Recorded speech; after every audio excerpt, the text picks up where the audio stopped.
You just you just almost didn't even want to hit the button, did you? Because I'm so tired. I'm really sleepy.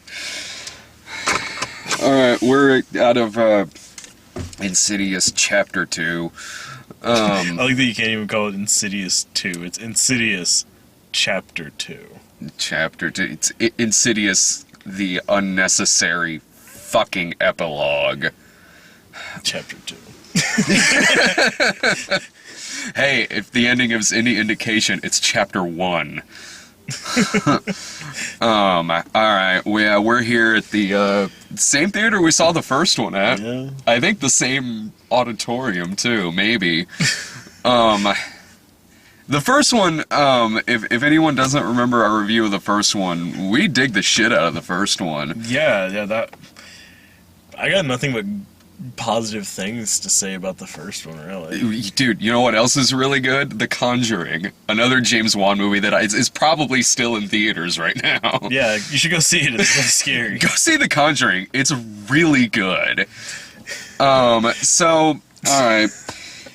That's a tip-off, if you haven't noticed If you yet. haven't noticed that we really didn't much care for this movie. It kind of sucks, because I can no longer say I've liked all of his movies. Hey. Had to happen. Had to happen. Straight had to end sometime. What are you gonna do? What are you gonna do? What are you fucking do? Every good director needs their death proof. I apologize to Death Proof fans out there. Dear fuck asses. This whole movie is unfucking necessary. From beginning to end, like, honestly, when they made the first one, I thought, wow, that's a fucked up ending. Yeah. And then a while later, it's like, oh man, they greenlit Insidious 2. I'm like, they have to? Yeah, I mean, I'm not like I was very keen on the idea of like, oh shit, well that could be cool. Yeah, but, me too. Same writer, Lee Wano behind it. James Wan back directing it. Cast is back. Yeah, but I mean, it's all those parts together, and it was still just like, well, what didn't they accomplish with the first one? Yeah. They had a bunch of stuff. It had like a really cool sort of like ambiguous type ending of like, oh shit, like, is he him or is he her, or like, what the fuck just happened? Mm-hmm. And the flashing gang signs. The family just got out. I'm with you. The first one, I didn't need to know any of this. This movie answers questions I didn't ask. Yeah, it seems like it's like if someone's telling a story, but then they start getting into like all the details no one gives a shit about. Like, honestly, it's like this is him doing a Stephen King story. Yeah, I mean, there's a reason why like The Stand and the unabridged version. Yeah. Between like the regular and the unabridged, there's about 400 pages of difference. Mm-hmm. And guess what? None of that shit needed to be there. And you know what? This didn't need to be here. No, I didn't. When it was explaining things, I had to think back to the first one and be like, what is in this that anyone was ever thinking about leaving the first movie? I didn't need to know this old man who was the Black Bride, and I didn't need to. And not only that, it's just not structured well. The whole movie is a 2-hour epilogue. Yeah, there's no rhyme or reason. It's thin. Things happen, and I mean, and granted, with a lot of things that are sequels, I mean, it's always best to watch whatever was before it. Yeah. But like some stuff, like even like direct sequels, not always is that the case. Like if you haven't seen Friday the 13th Part 3, you can still watch 4 and get what's going on. Yeah, you can pick up, like, okay, he killed a bunch of fucking people at this place and somehow got an axe in his head. You know, Yeah. you're not going to be confused. It's like, where do we start? Okay, dude with an axe in his head. Oh shit, he got up! Ah! Yeah. Hell, one of the first Friday the 13th movies I saw was 8. Yeah, exactly. I think the first one I saw was Jason Lives. Nice.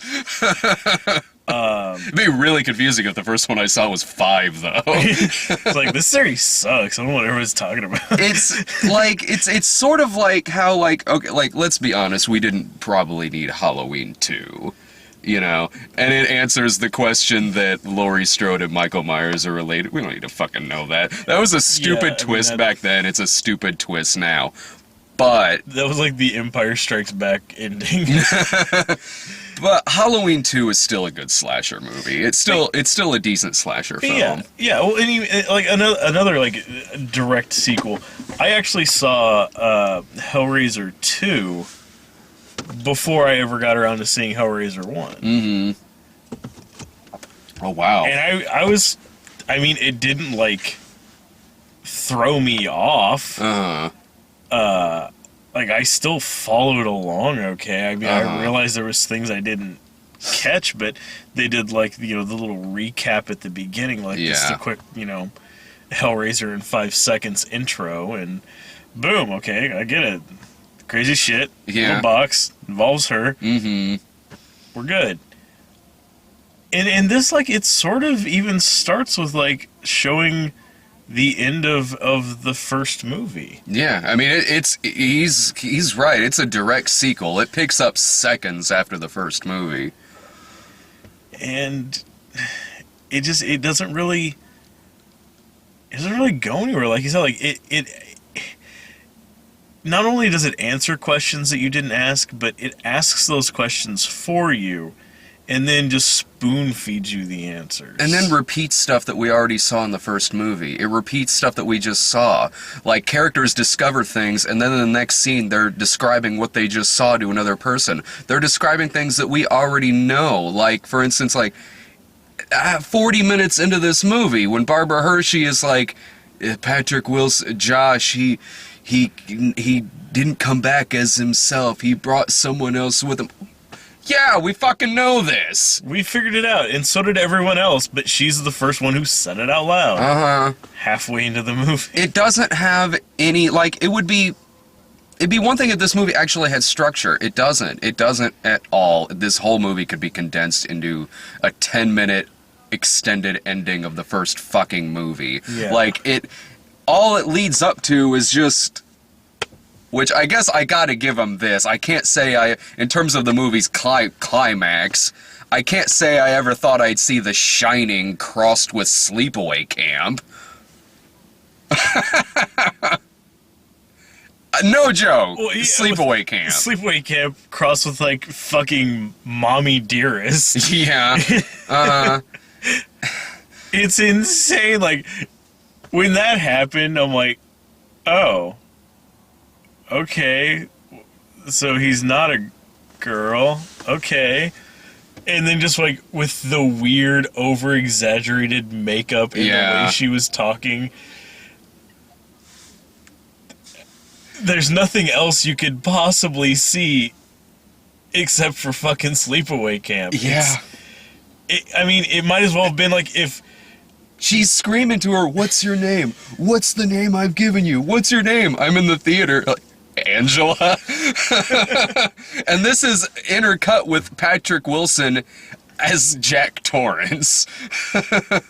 Like, he's chasing his family around with a bat, not an axe, but he's still beating the door down with it. Yeah. But he'd make a good Jack Torrance. Yeah. He would. Go for the, like, you know, second remake of it. Yeah. So I know I'm still in the land of unpopular opinions. I liked the Steven Weber one.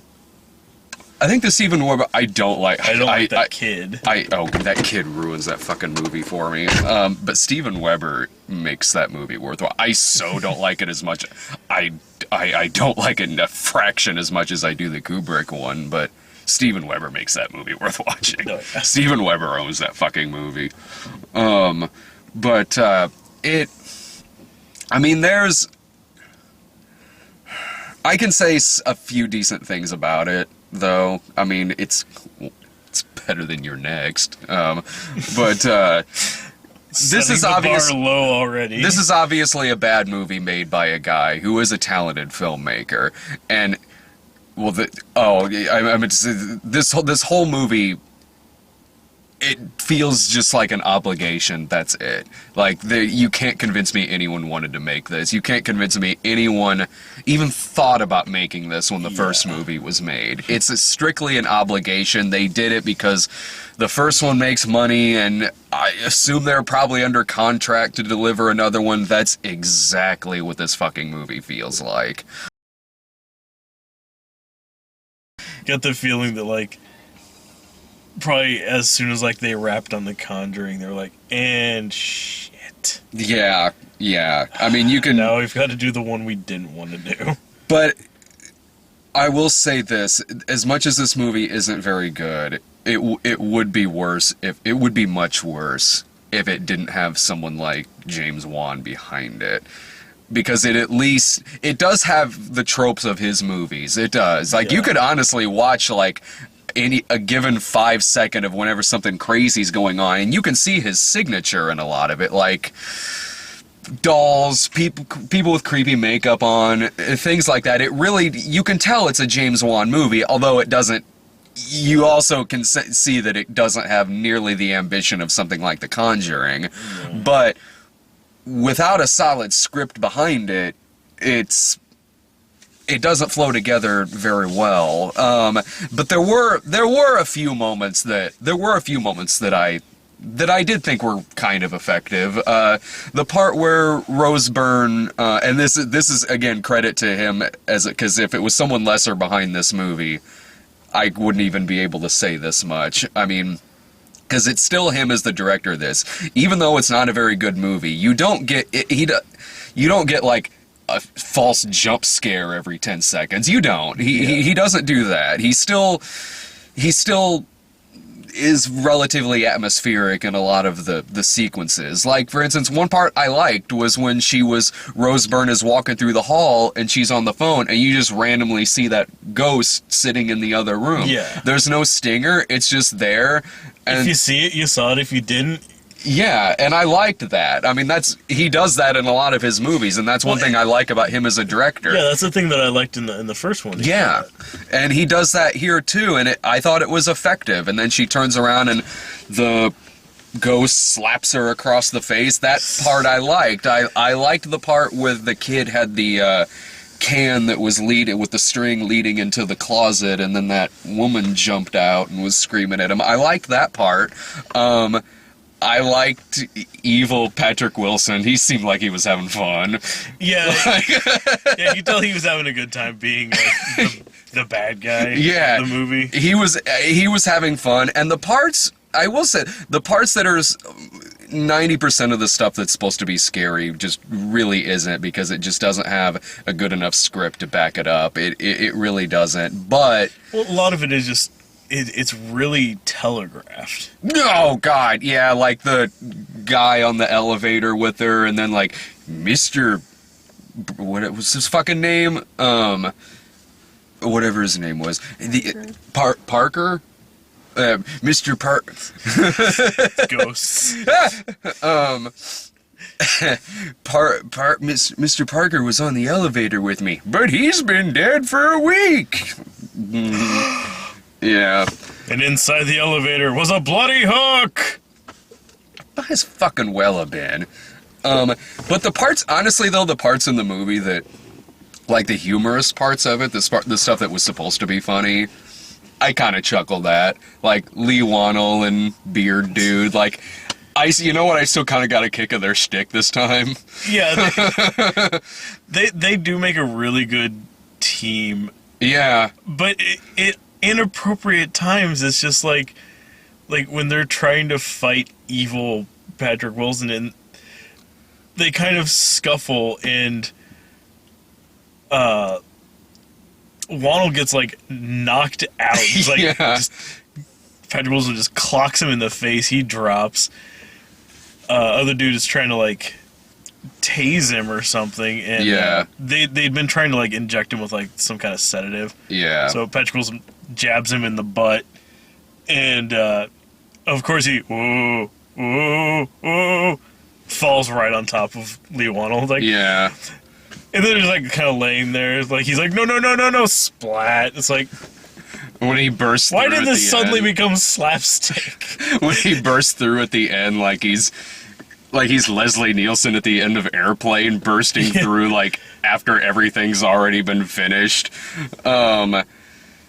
Like, but with that being said, though, like, it isn't like they ruined anything really effective. Like, it would be one thing if it was like tense as shit and then that happened.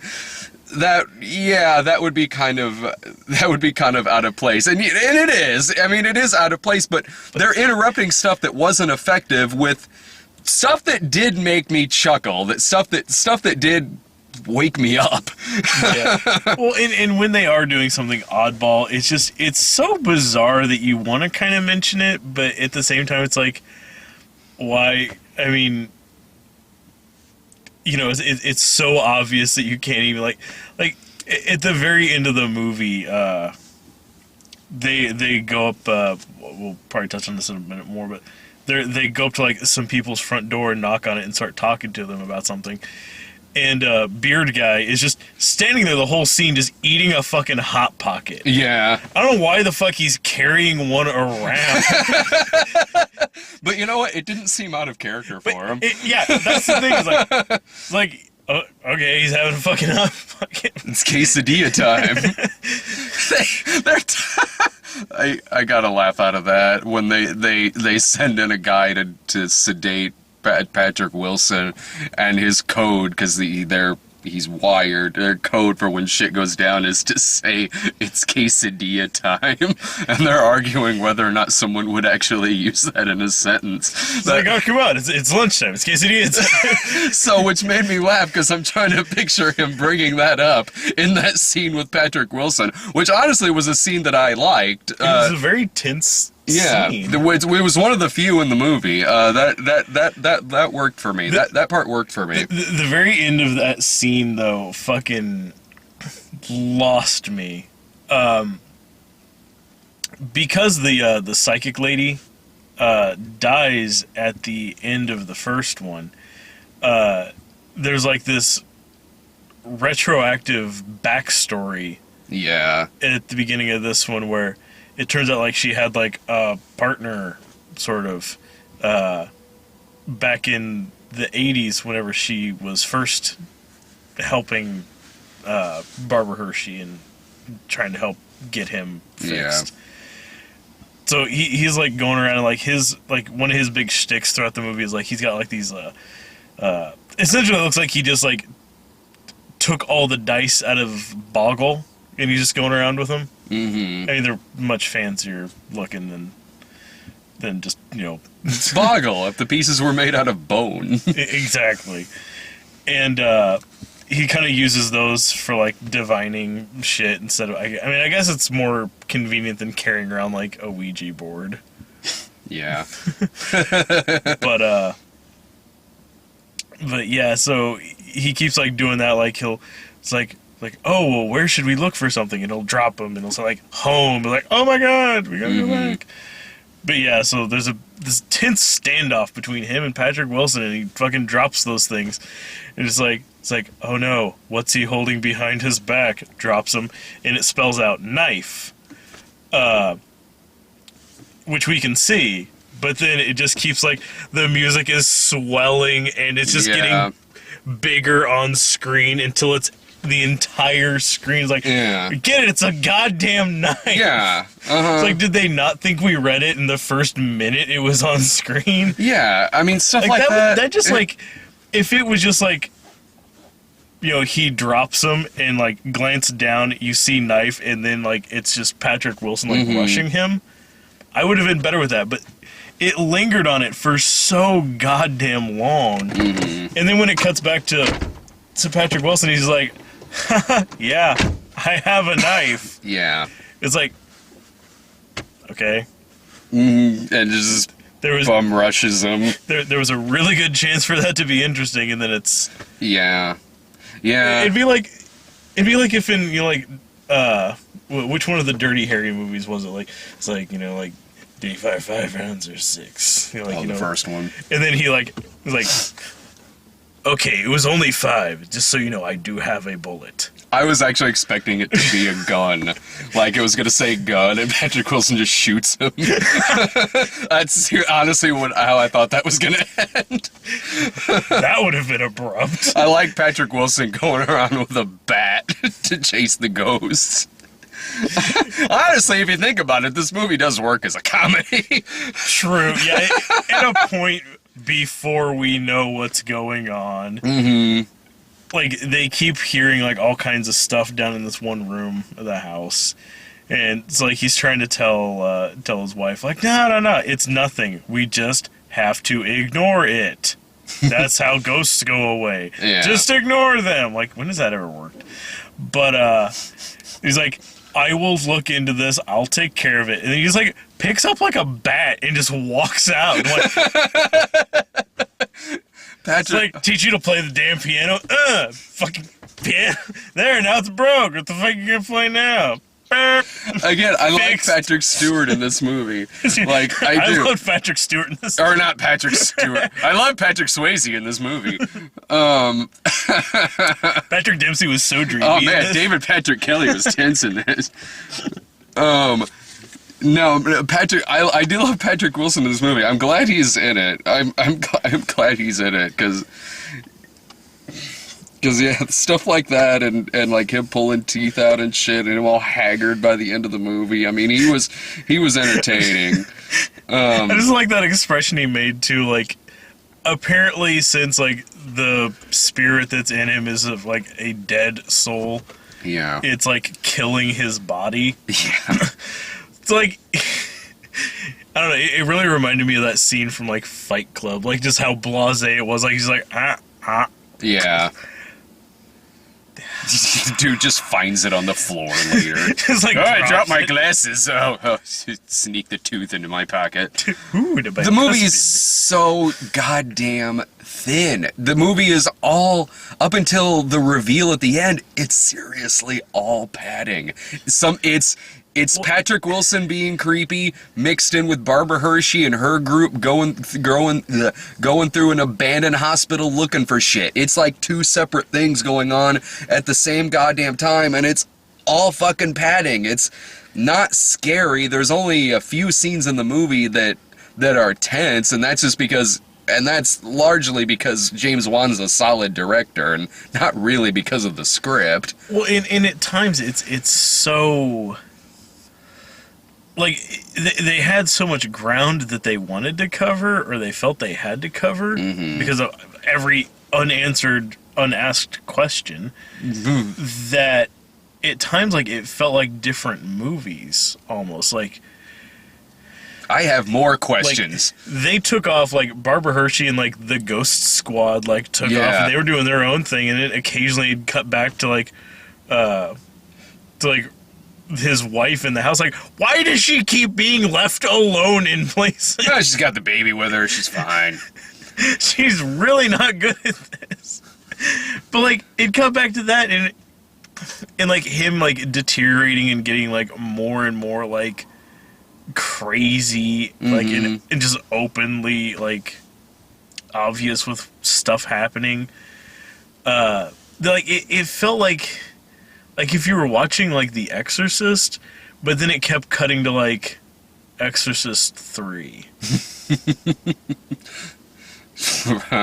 This movie, though, is about as funny as Exorcist 2. True. But he was just missing a locust. That was it. Honestly, comparing this to The Heretic is a pretty good comparison. I think I should recut the trailer for this and with the music from the trailer for Exorcist 2. That fucking soundtrack was awesome. Yeah. You fucking recognize that. Dude, I wish I was around when that movie was being previewed, when trailers for that movie were out. Can you imagine that if we got that fucking trailer in front of a movie? Be like, we are seeing that. This is obviously the best movie of the year. fuck? Yeah, we are fucking there. What the fuck is that shit? But yeah, it felt to me like it's like there was such a gap between what they were doing that it felt like two separate movies. It didn't feel like two parts of the same thing. Like it felt like we need this movie to at least be 90 minutes long. Because like every time it would cut back to like Rose and Josh, they were just like still at the house, just like like there's fucked up shit going on with the piano. He's being kind of creepy. The kid's barely in it because he's 2 years older. He's barely in the fucking movie. But then it keeps like we were saying, like it cuts back to like the ghost hunting squad, and they're checking out like the psychic lady's house, which leads them to an abandoned hospital, which leads us to a flashback to the mid '80s. Yeah, and if where she remembers in stunning detail one incident in her life. Oh fuck! And like, I mean, I'm not saying that like people can't remember shit. I'm just saying that like, and there was been some like very standout weird shit that I've seen like at on different jobs or doing different things. I could like she's relaying the events like she just got mugged and she's talking to the cops 20 minutes later. Well, if you walk out, don't worry. If you walk out to use the bathroom for a half hour while all this is going on, they'll explain it to you. It's like when Barbara Hershey gets back together with Rose Byrne, she just explains everything we just. Oh my God, we went to Elise's and we went to this hospital and then we went to this guy's house. Like they're like having like this globe-trotting adventure. And then let's cut back to Rose and John. Oh, they're sitting in the kitchen awkwardly. It's awesome. The movie just like, it has a lot of similar creepy images that Insidious did. It does. It uses some of the same creepy imagery that you see and stuff like that. But the difference is like that means nothing when you don't have a solid build-up. That means nothing when you don't give a shit. You can't just put that there. There was zero build. Like shit. I think we were seeing like. Just seeing like these ghosts walking around like it's fucking broad daylight out. Like Insidious, the first one works. It's got build-up. You care about these characters. It all leads up to the climax of the first movie. And then I like the climax. For a lot of people, whether or not they like Insidious depends on whether or not they like the last 20, 15 minutes. And I did. Like, I thought it was a good payoff. I really did. But it builds to that, It earns all of those creepy images. At that point, you really, really give a shit about all these characters. You do. You like them. And that totally worked for me. In this, like they go into the further at the end of it, but it's random yelling mixed in with shtick with the Lin Shaye character. It's all over the goddamn place. It doesn't know if it's funny or if it's scary. Well, in this is a movie that involves. I don't know if I could necessarily describe it as time travel for no reason, but there's that made fucking sense. There's time travel. That doesn't fucking work for no reason. Yeah, no, there is a reason. So there'll be a twist, which you called halfway through it. Yeah, but yeah, it's like. Shit that they find out, it's like oh no, I don't remember how to get to like where the creepy people in like the afterlife live.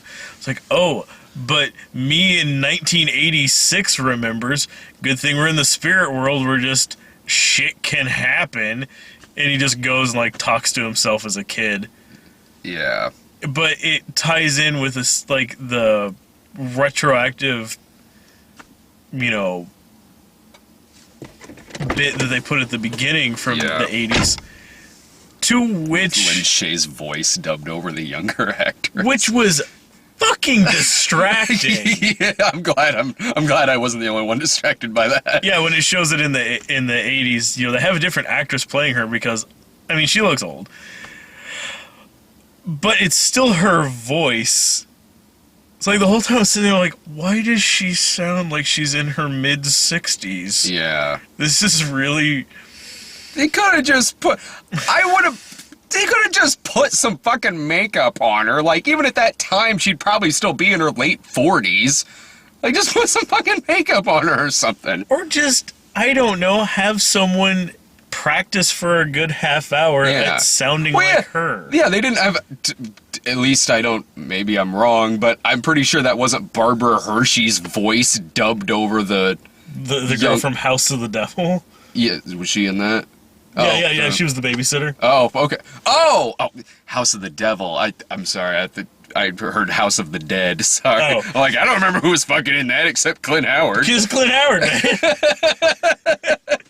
How could you forget?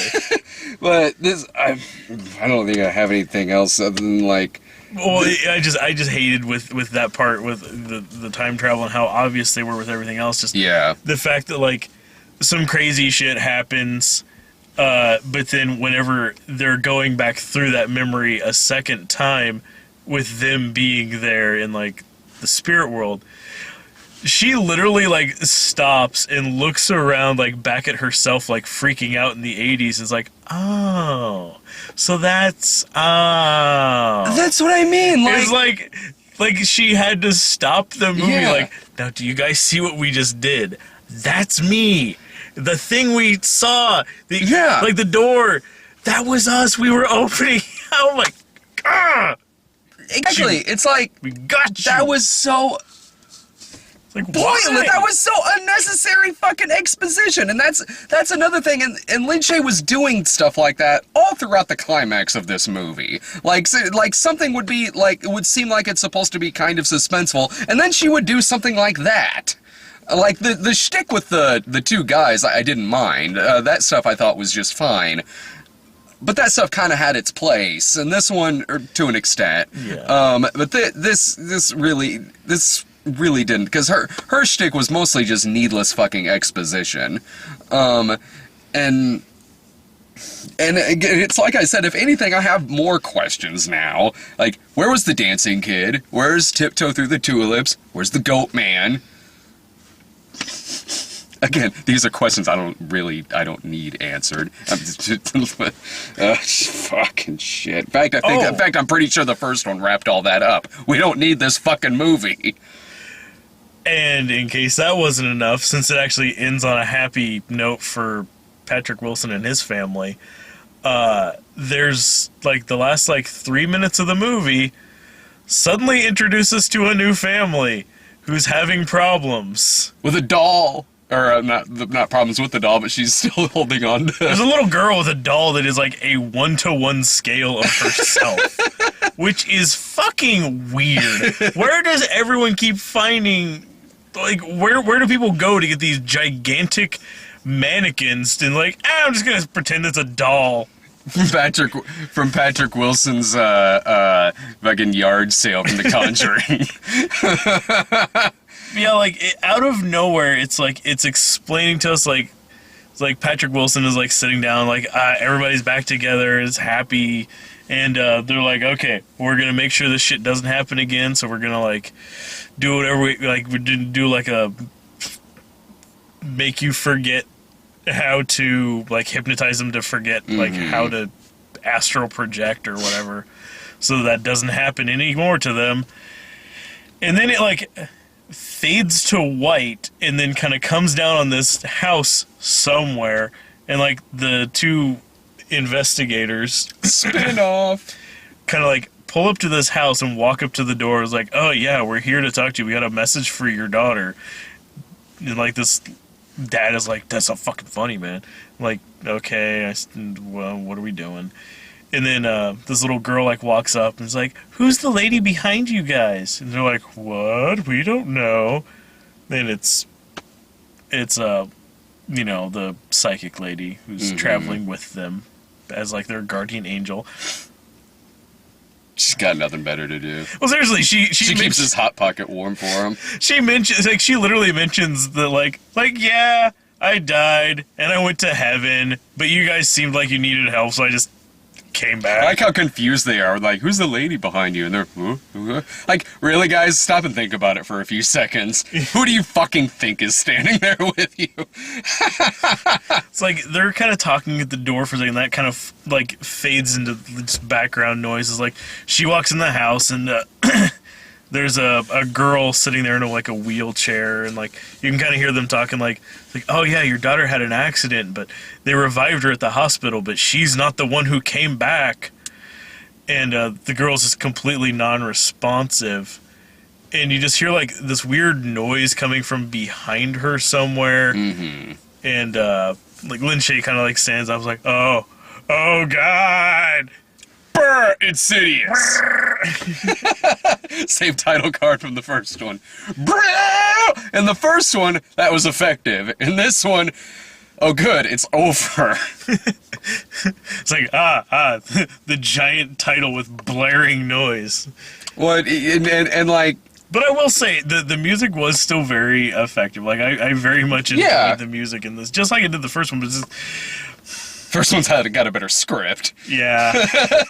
The first one has a better script to support all of this stuff. The musical score isn't really going to carry this movie on its back, but, you know, it helped. It made it sound nice. Yeah, it did. It's the same thing with James Wan's direction. Like, in the much quieter moments in the movie, like her on the phone and stuff like that. Yeah, I'm glad that he's the director of this, because at least... because of him, he's a talented guy. It has a few moments.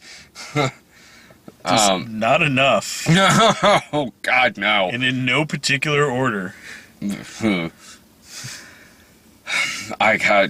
it for me. I don't recommend it. I don't. Maybe, like, if you catch it at the video store or something and you want to see it out of curiosity. But honestly, just stick with the first one. Like...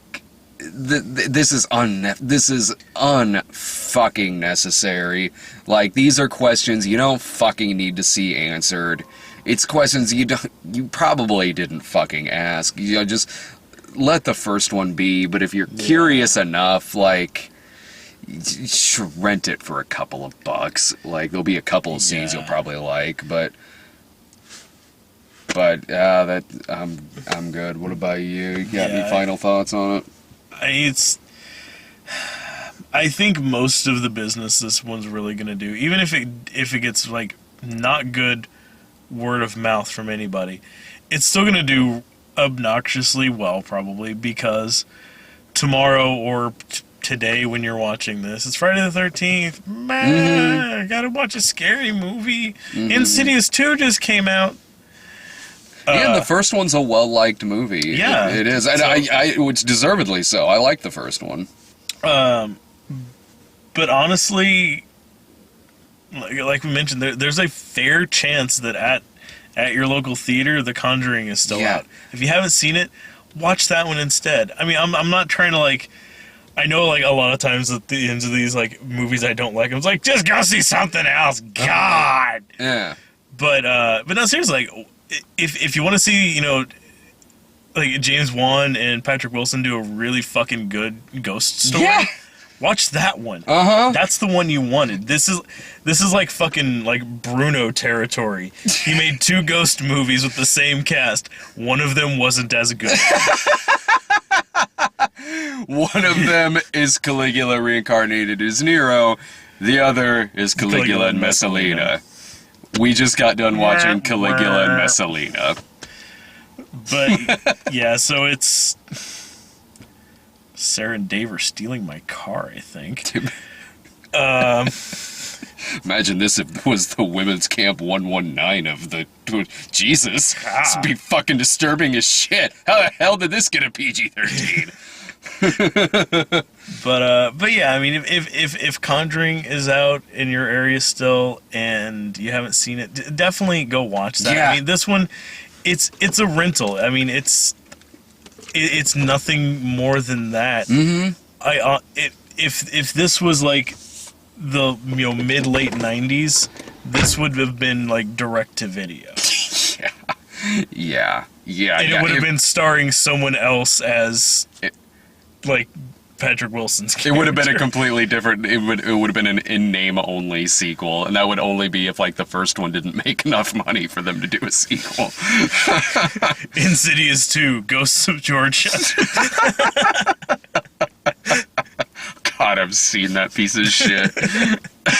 This is better than that. This is better than Haunting in Connecticut 2. Ghosts of Georgia. It's better than that. It's better than You're Next. But yeah, so I mean, you've got options, and honestly, you know, tomorrow's Friday the 13th, or today again, if you're watching this after I go to sleep, which I'm sure you will be because time passes and it's nighttime here, and I work tomorrow, so figure that one out. But no, go to the video store early. Go to the video store early, because shit will get rented quick. Go to the video store. Rent Insidious. Rent Friday the 13th. Yeah. Rent Halloween. Fuck, I don't care. Rent Silent Night, Deadly Night. I know it's fucking Halloween and Friday the 13th, but sit at home, watch fucking Silent Night, Deadly Night. It's a better movie than this. Yeah, rent something. If you got like a movie channel, they're gonna be playing them all night. Fuck, if you got a non-movie channel, you can at least watch like the edited ones. Like I'm sure like fucking AMC will probably be showing something. Yeah, watch the edited ones so you can laugh at how they're edited. Oh god, that's our final thought. Watch The Conjuring. Go see The Conjuring. Or rent a movie that's been out for 25 years. Yeah, exactly. You got options. You fucking got choices. burnt offerings. Rent The Changeling. Rent Legend of Hell House. Rent any other haunted house movie. Well, I think. Well, that's the sound of my car starting. I think they are stealing my car at this point. We gotta go stop Brian from getting his car stolen. Yeah. See ya. Bye.